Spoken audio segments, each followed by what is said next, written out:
producing twice less electricity than United States. And I said, what do they use the electricity for? Mainly for the industry. It's not for us to heat up our homes. This is a small portion, mainly the industry. So if one country produces twice more electricity than others, which one you think that is more powerful? And the power of a country comes from the industry. So next day he went, when the teacher started talking, he raised his hand, Miss such and such, you know, my father told me that. My father told me that Soviet Union is not the most powerful country in the world. She said, why? He explained why. She said, tell your father that he's wrong and tell him to come tomorrow to school. So I was taken to the principal's office, you know. I knew that this will come, but I said, I'm not gonna lie my son. I want him to be bold and I don't know. I would say just like me, you know, but and the principal there said, Shea, what is this? I said, what is this? Exactly what? You know? This is, and I took with me the encyclopedia. I said, can you argue with the numbers in the encyclopedia?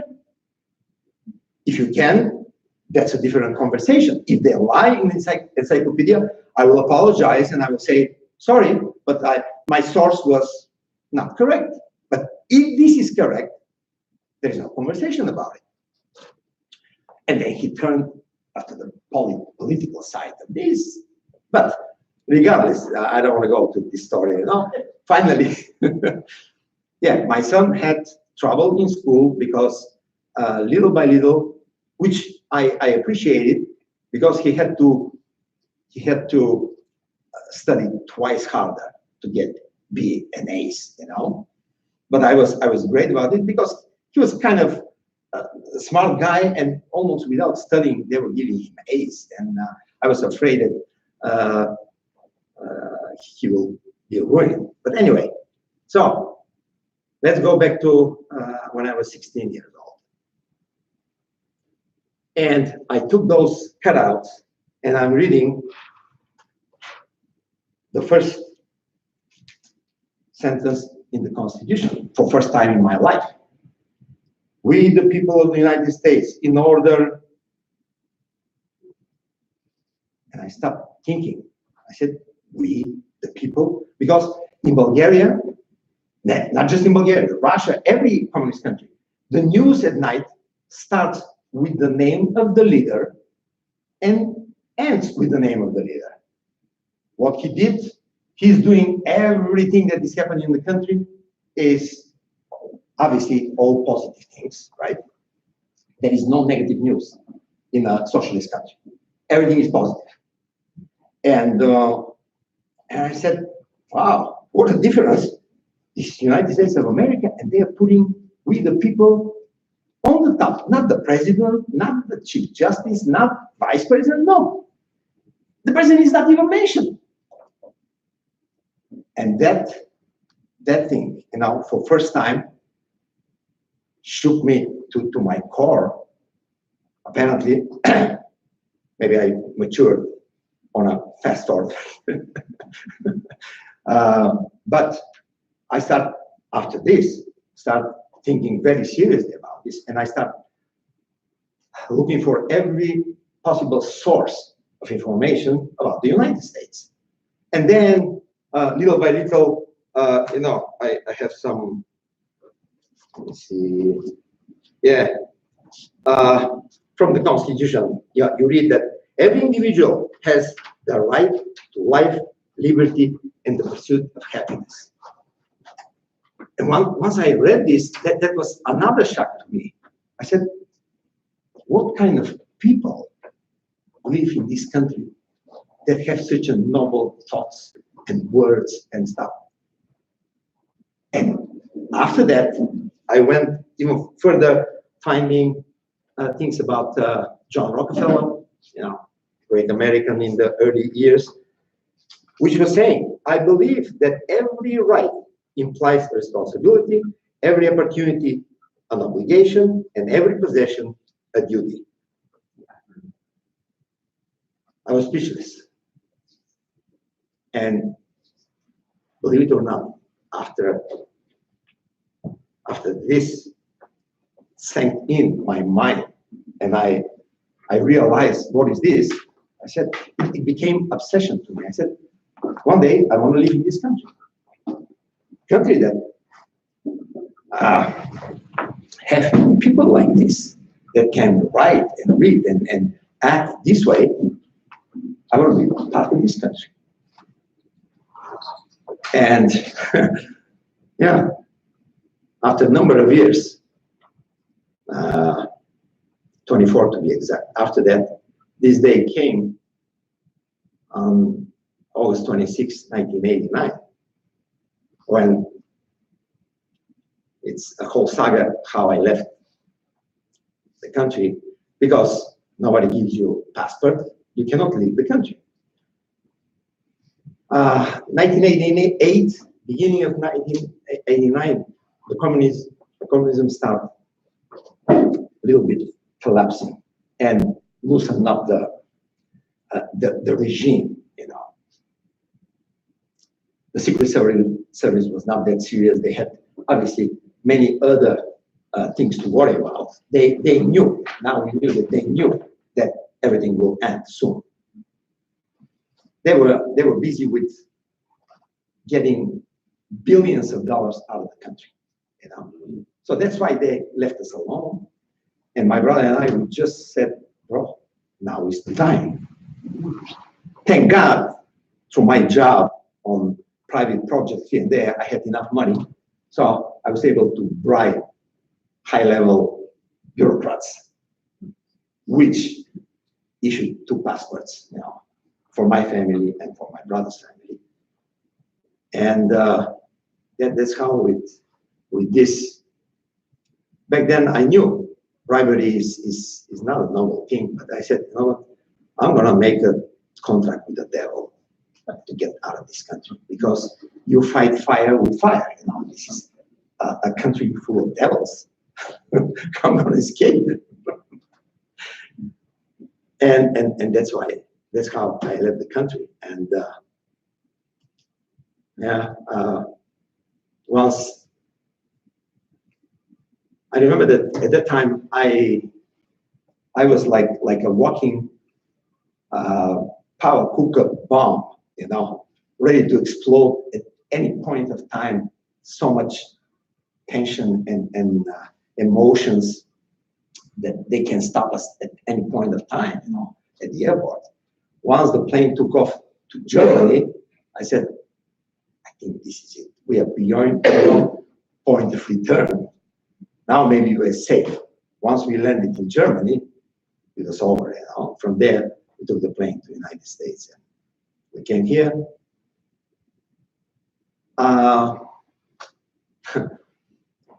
couldn't speak English at all.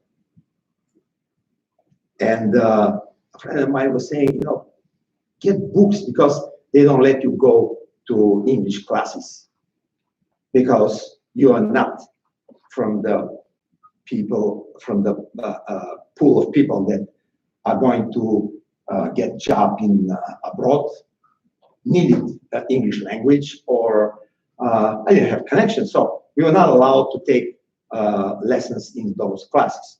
But yeah, if I wanted, I could find a way to learn on my own. But I said, why?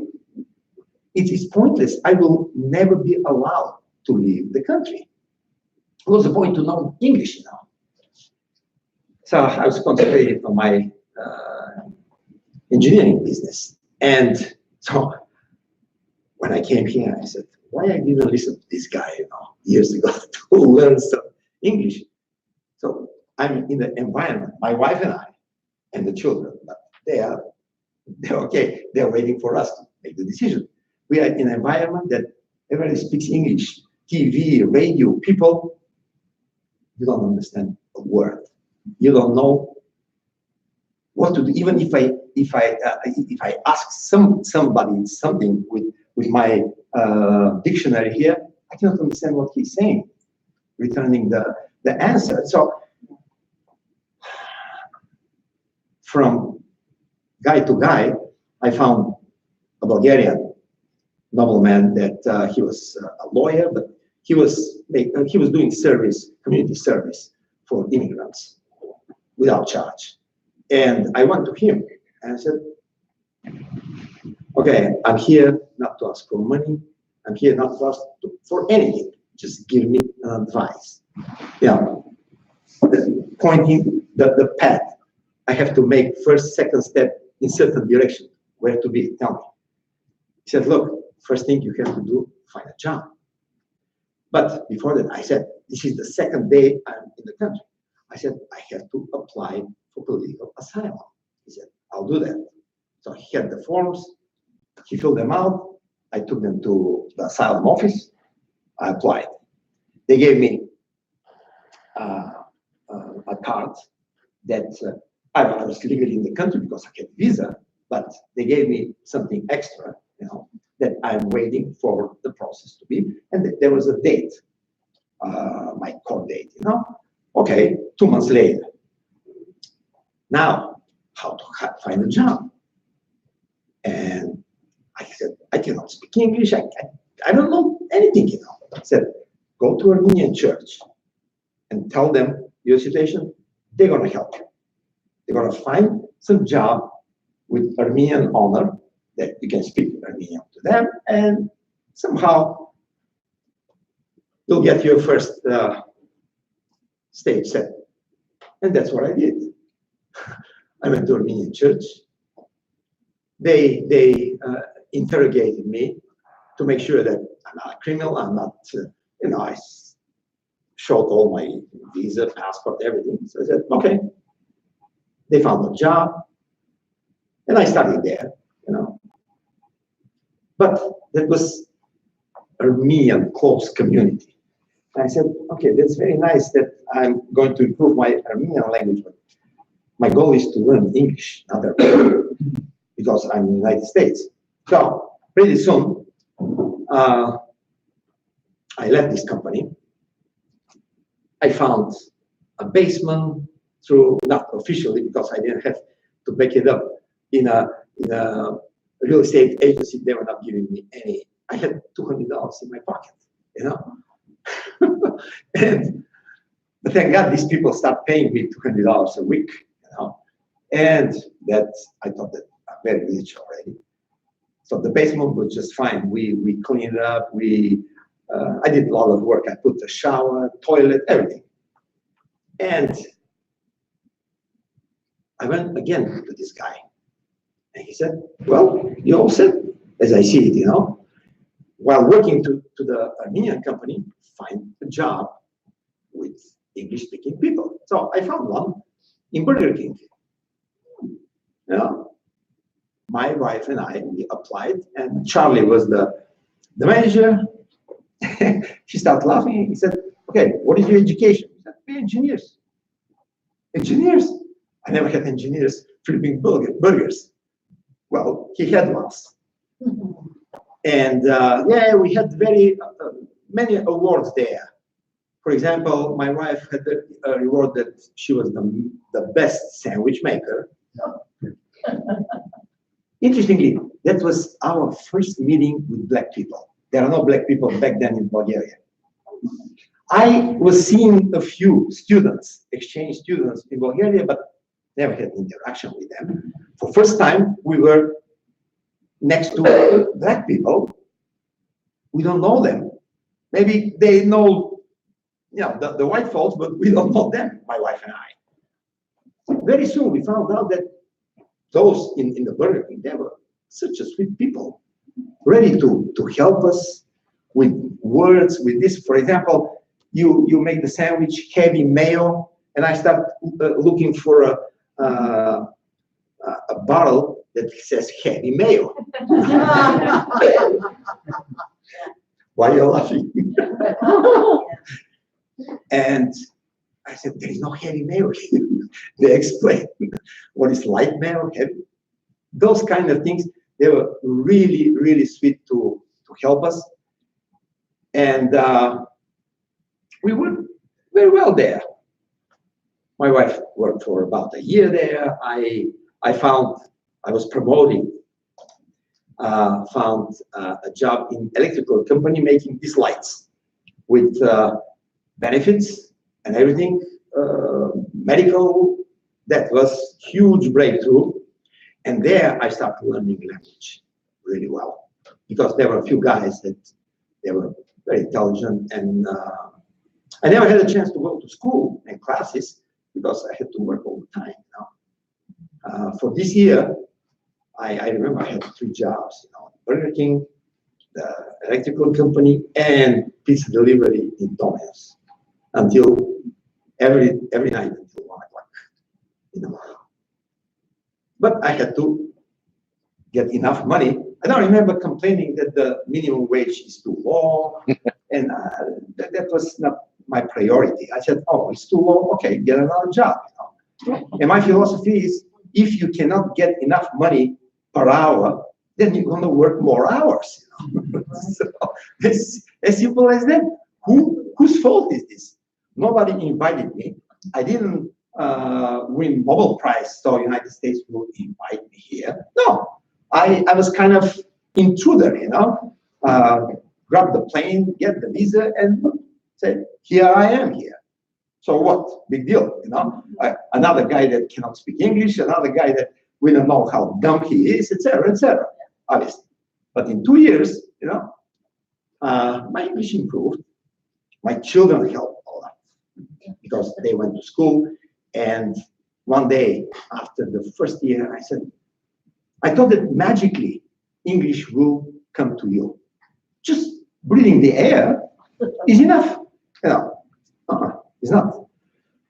And I said to my children after 1 year, okay, guys, from today, I'm going to speak to you only English. And they started laughing.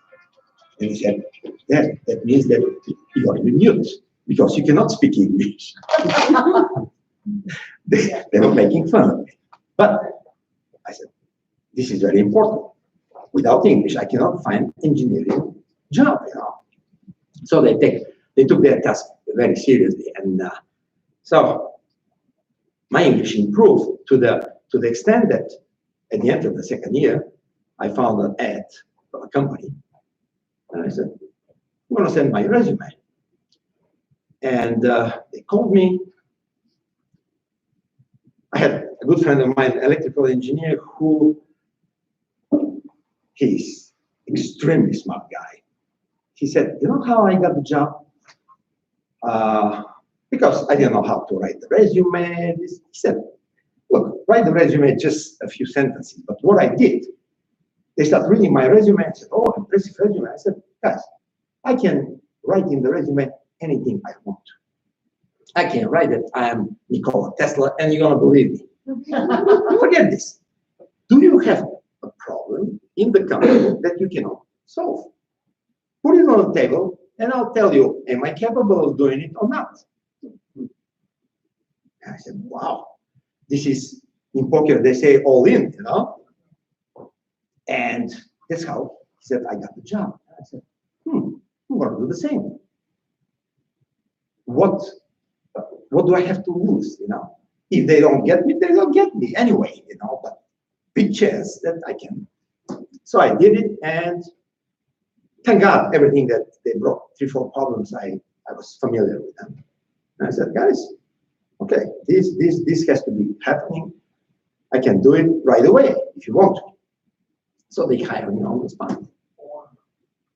So after that, I changed 4 other companies, and I went higher and higher from entry-level engineer to management position and research and development. So my career was really good with very good people.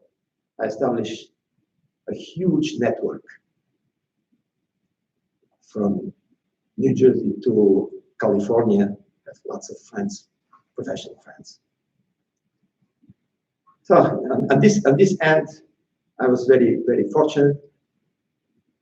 But the best thing I would say, the best thing that on the way, living my life, working and tripping over, getting over problems, you know. The people I was meeting from the lowest level in Burger King to the highest level, you know, I met so many decent people. Nobody made fun of my English because in the beginning, I was giving hard time to people understanding me.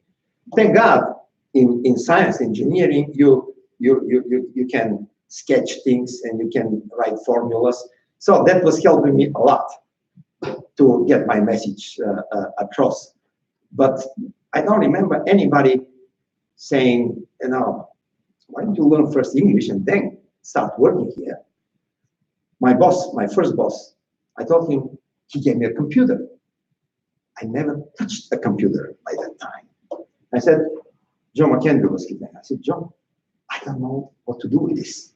Oh, not a problem. I thought that he's going to fire me because I don't know how to work with computer. He said, he called a young lady. You want to do his computer work. And then when I was apologizing about my English, he said, you know what? In this country, we have about 250 million people that speak English well, but I couldn't find a single guy like you to do what you are capable of doing. They just took the load off my shoulders, and I felt welcome, you know, not abused, not like a second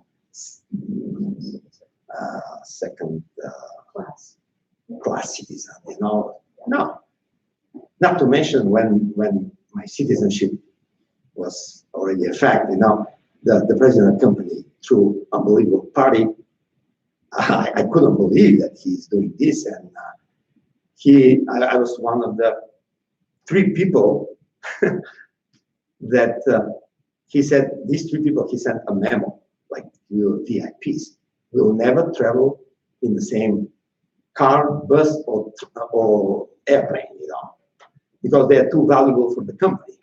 And so we cannot afford losing all 3 of them at the same time in case of disaster, you know.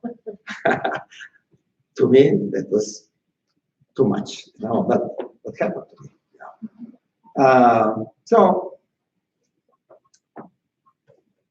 let me see my notes here. I got a question for you, Gara. Yes. Did anyone ever try to get you to go on to welfare? I missed this. As a political refugee, I was accepted as political refugee. I was eligible to welfare. They gave me a letter and paperwork to sign, to fill out forms.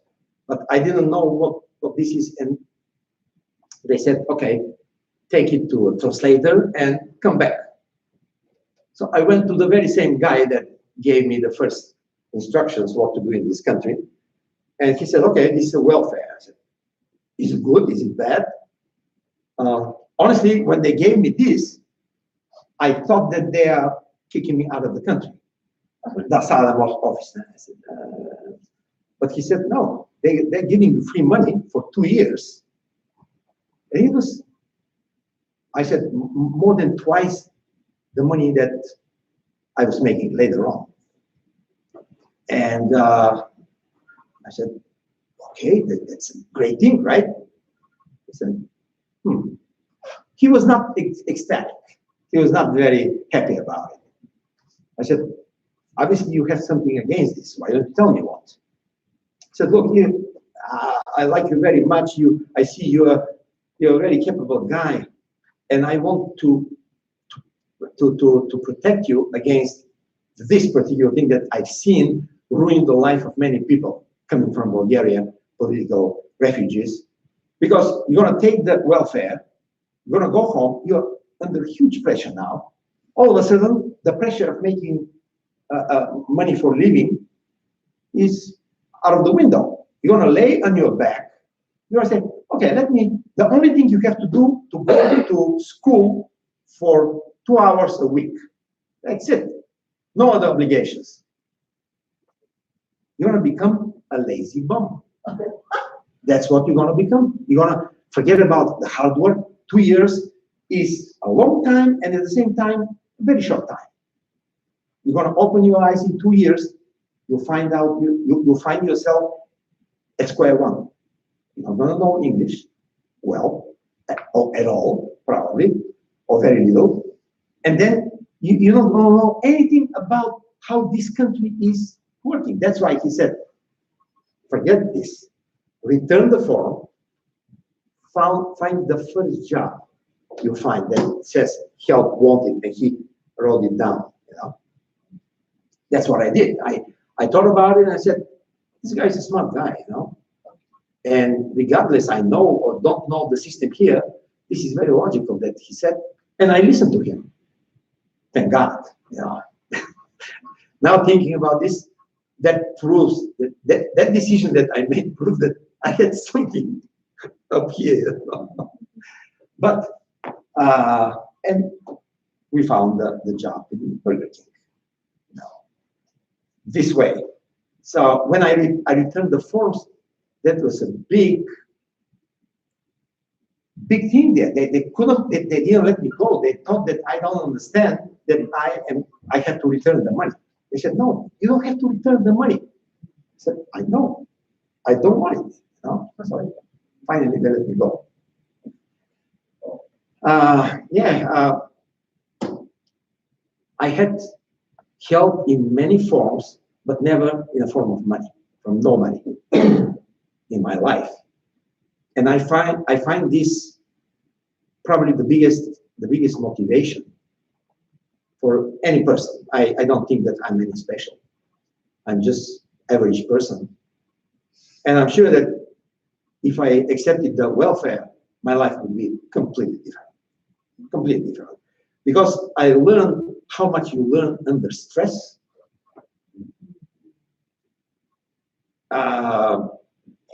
Any job that I was taking, I was writing down, because you see boxes with screws. You see what's inside the screw. I write down, I know what it is, you know. I don't have time to go to my dictionaries in the job, you know, obviously. But that's how, in the store, you see tomatoes. Oh, okay.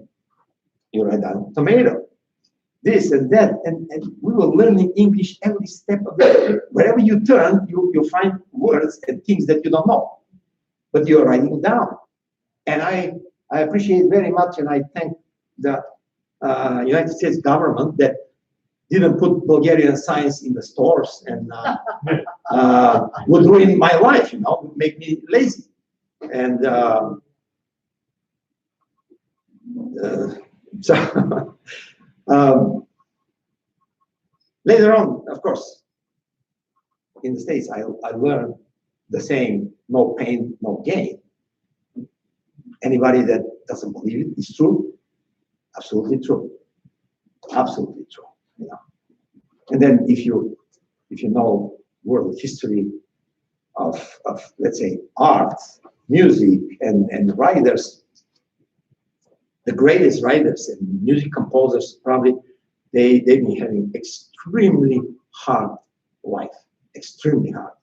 They've been poor. They've been with very few exceptions, you know. One of the greatest writers, Dostoevsky, he's been exactly 5 minutes from being shot to death because he was in a group, political group, that he was sentenced to death, you know, by a fire squad, and his life was spared, you know. But he had a very hard time. How did he become one of the best writers in the world? We don't know. You know? But I'm sure not through a happy life. That's for sure. So that's why I'm very grateful to my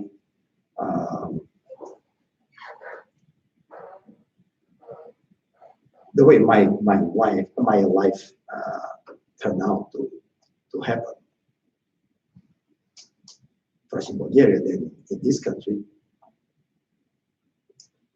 And everybody that I meet or somehow I speak to, young people, they say, what would you advise me? I said, oh, advice. I'm not in the business of giving advice to people because I know myself, I'm extremist, absolute extremist. For me, serious things are almost white or black. There's nothing in between, you know. Either it's true or it's a lie. It's a good thing or it's a bad thing, you know. I don't go in between because in the gray area, the bad things are happening to people's soul. You're compromising here and there, and not easy on compromise either. So that's why I say I try to stay away from advices. Also, advices don't work with everybody. Your advice is based on your experience, knowledge, capability. How you want to give advice to somebody you don't know now?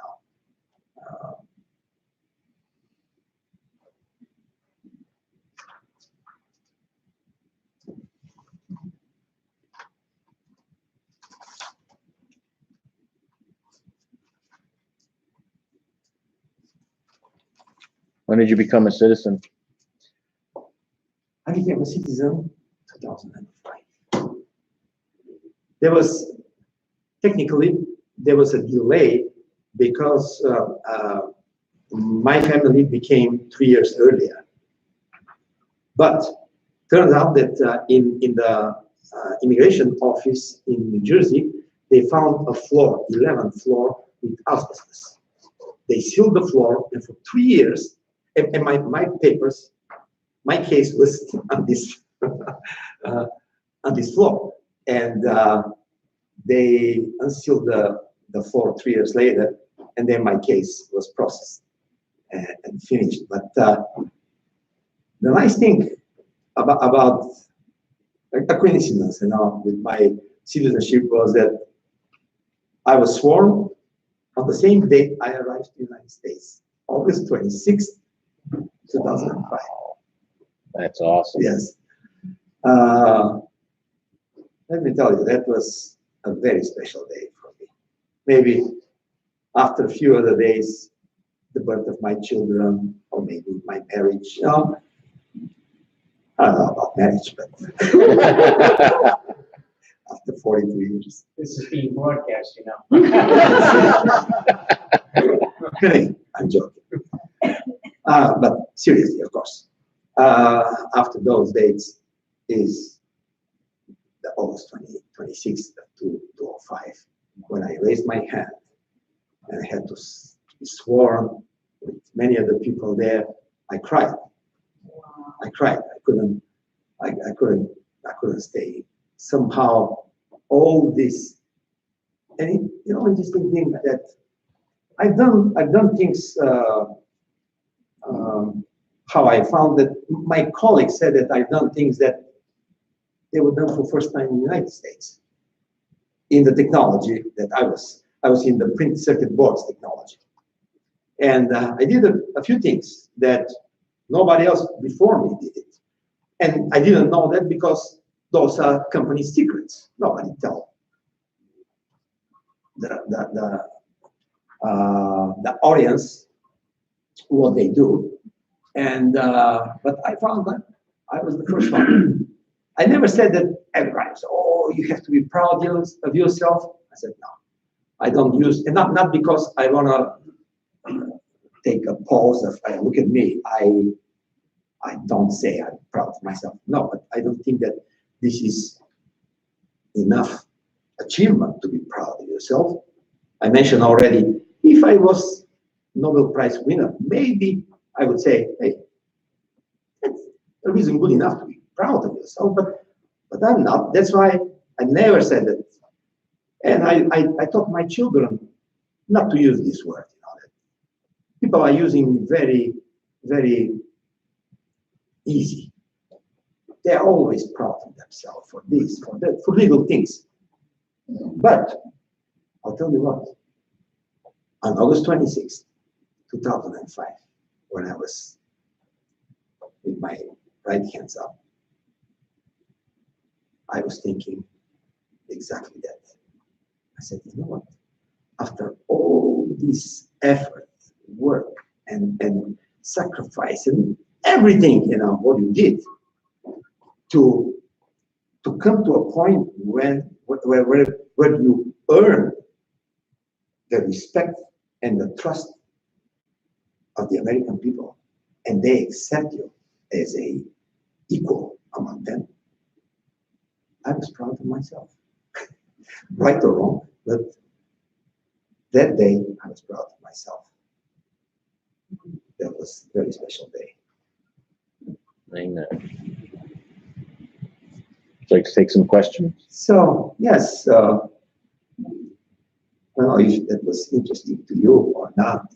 I hope I didn't bore you to that, but yeah, if you have questions, I'll be happy to answer. I didn't speak, let me say one more word. I didn't speak much about, I heard comments before that people wanted to know more about socialism in the country, in a socialist country behind the Iron Curtain. So maybe your questions will be there. Or, yeah, please. I just wanted to ask, have you been back to Bulgaria? Yes, I went back 2009. Sorry, 1999. Now they passed in Europe for a democratic country. They have democratic elections, but I'll tell you what. I know this for sure because I know people which live in the country. The country is in the hands of the old secret service of the country because they had the power. They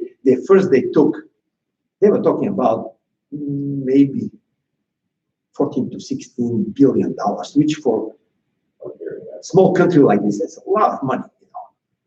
They took it out to Austria mostly, and turned out that Austria was a very friendly country to the communist country of Bulgaria, and those people having connections with world trade, they were in different departments of the country, and they after that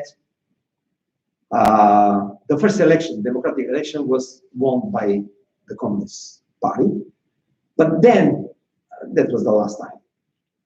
But yes, the political power was in other people's hands, but the economical power was in these people's hands because the money was there. And in 1 year, they established 70 private banks. Can you imagine? That was a country that nobody had more than $2,000 to $3,000 a year income.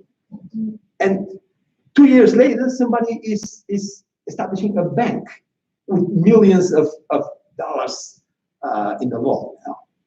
So, yeah, I went there. 20 years ago is a long time now. Say again? You went there 20 years. 20 years. I've been maybe every 3-4 years because we have family. My wife, sister, nephew, niece is there, and we visit them from time to time. Do they improve? The 3 million people that left the country, they were let's say, the top of the intellectual tank of the country. Doctors, engineers, scientists, and but somehow, life is going on. They are the last in Europe in terms of level of standard and stuff like that. Yes. You know Romania? Romania is much better than Bulgaria. Really? They were worse, and right now, much better. Yeah, but don't forget, in Bulgaria, at least what I read in the papers and books, this mafia, the Secret Service mafia, took the country. And in Romania, they killed 3 or 4 heads of departments bribery, for corruption. They killed the president that was right before the communist, Ceausescu. He was killed with his wife, you know. So they somehow they clean up the air somehow, you know. In Bulgaria, nothing I happened. think it's that Bulgaria is maybe, it certainly was a mess, but it was sort of wide open. Yes, Whereas Bulgaria yes, sounds like everything's set down, everybody knows who Sure. controls everything. Sure. How much are they affected or influenced by the Kremlin? not right now. Before they were, Completely before, but now under Putin. now, no. Right now, okay, if they were on the side of Putin, they wouldn't buy F-16s. They purchased F-16s for a few $1 billion because right now they are under the umbrella of United States and NATO. They are part of NATO. Yeah, That's why they officially cannot be on the military side, on the side of Russia, you know, because NATO is and Russia are not the same. Yes, Your friend who got you the pieces of the Constitution. Yeah. How did he get them to you? And he was also Bulgarian. yes. How did he get them into the country? Or how did he get access to them? Now, apparently, I didn't ask back then, you know, how, but I knew that he had some kind of a relative which was traveling out of the country. And, you know, also, those were translated things, you know, that I read. The same way, let's say,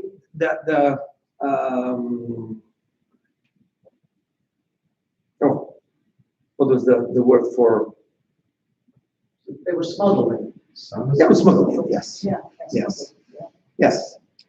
What was the difference between the way you voted in Bulgaria and the way you vote here? Yes, that's every, I forgot, 5 years or so, there was election. And the election was for local power and obviously for national election. And it was happening in those party clubs, you know, that before the election, you receive a letter, this is the date and place, everything.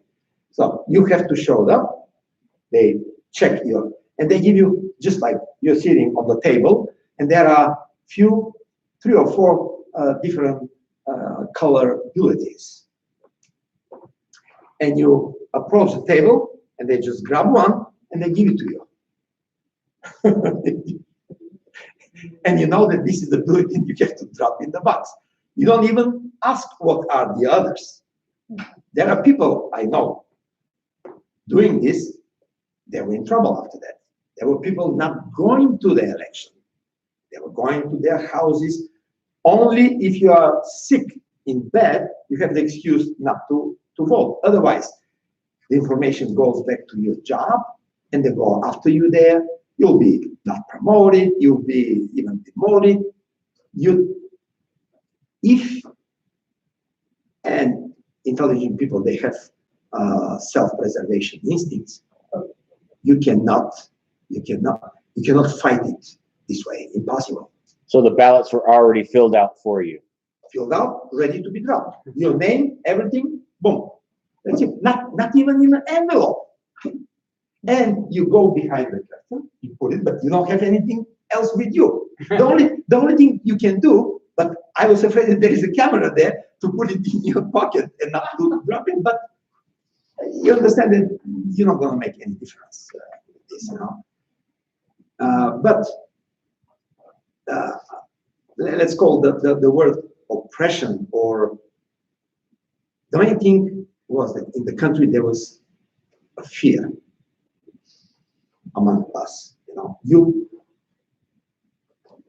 I don't think that there is anything worse than you to fear some of your friends that they are not honest to you, and they after you have a nice gathering and then you have a conversation, conversation always was turning political, always, because it was too much around us, And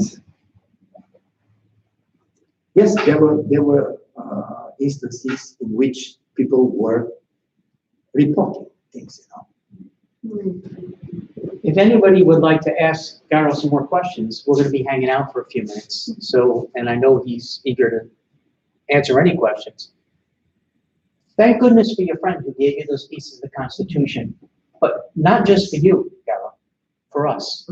Thank you for joining this group and for being amongst us and for coming to this country.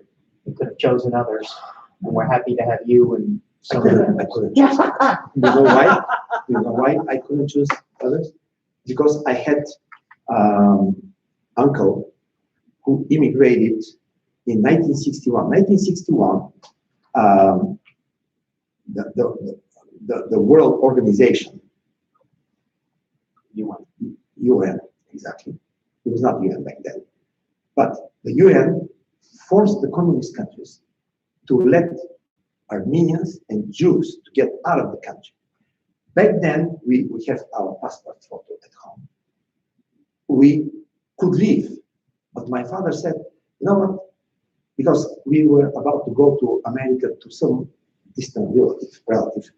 They said, let his sisters, two sisters, family, to go first because economically they were worse off. We're gonna go next year. There was no next year. Well, you could have wound up in Cuba, so we're glad you're here. Yeah, they went.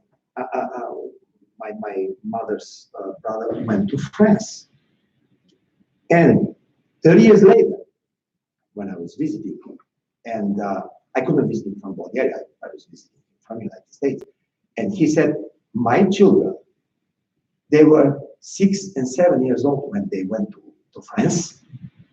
Even today, after 40 years and stuff like that, they are immigrants. They don't consider them. For example, my cousin, she was crying. She wanted to go to a medical school, and her French teacher was giving her only D's because she said, impossible a immigrant's child to knows French better than a French-born child. Wow. And look at the difference. My son, the first one, the older one, he went to ESL for 6 months. He was transferred to normal class immediately because he learned the language really quick. And then in high school, his essays always had best essay in class, best essay in class. Wow. How they're treating these children there this way, and in our schools, they're treating them this way. You tell me. Yeah. I gotta shut this down. Thank you, Sorry. Garo.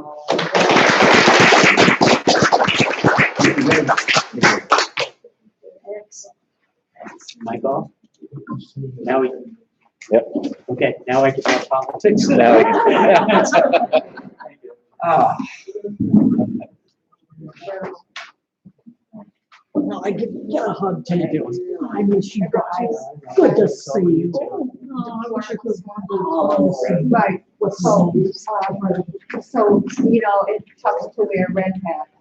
So, no, it might just have been like a red hat. Yeah, you won't let her wear red hat. He's afraid to go. But I won't wear a ball cap.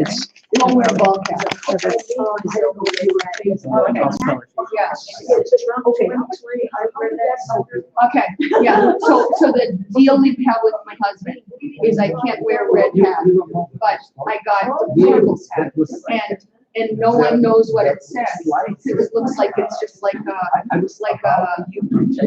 tell me, it looks like, maybe it's a country club, maybe it's a boat, a yacht club, and so no one knows. Okay, so he says, okay, you can wear this, because by the time then they already, they kind of like, right, they might not think so bad, so bad. So he will not let me wear red hat. So the I can make head Yeah. of the I had red material, I cut up 5 pieces of his red material, and I sent to a friend, and I said, I Right. want They were 16, okay. me to enroll and work I for want, them. I said, I want big letters too. Because I Right. And I will I build need that people. I when I said, have I need him. some. I don't think right. So I built I the said, bucket I hat. want to do this. It says drug 24. I It says know. bright red. No, I gotta keep America. I just gotta keep America. But I also didn't get put a the lining on password, it. you know, It I, was they reversible. So would- depending on where I am next to your flower hat. Oh, it makes okay, it good for quite you. fun. Yeah, good for you. I was thinking about you, because last time I was here was when, First Amendment guy, We didn't like, want- you remember the night the After First Amendment guy was the talking about the kids in Wow. school with the pronouns and Oh, yeah. all the LGBT and Wow. transgender stuff. I don't. Yeah? Okay, Dirk is working out fine. The friend of mine, that we started school in 1957. oh, please, these things make me crazy. I know, but that's not what I'm saying. Okay. So, once I saw him on his way, for 8 years later, for 8 years, So sad, and it's like, oh. I'm so sad. You know, I gotta tell you, 10 years from now, I just think, when I she's saw gonna I say, saw him, I'm just thinking, what the hell kind of life do I lead? But she's convinced that this is permanent. for you, No, it's so sad. It's so incredibly sad. Yeah, but we talked a little bit that night.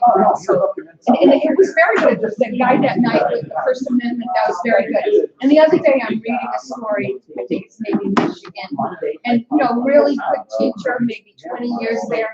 He's in trouble because he didn't use the right pronouns for some kids in school. The only way I know is. And I just don't. That he was sitting on. I always refer to Dirk as Dirk, as Dirk. But he was on vacation. He didn't know. Yeah. He asked somebody in the center of the town. You know that? At the beginning, I know. I know this political correctness. I just can't stand it. It's gotta stop. It's gotta stop. And this kid in Michigan, so they've upset the whole school, the whole class over this one kid who has a problem with this teacher. So the other kids, they're right. They have the rights. I got a project for all of the newspaper. It's phenomenal. It's the best pushback to New York. Yeah. Oh, my God. The Yeah. conservative culture, I'm asking for people to go in and request that their local public library That is, yes, that's subscribe to the ethics.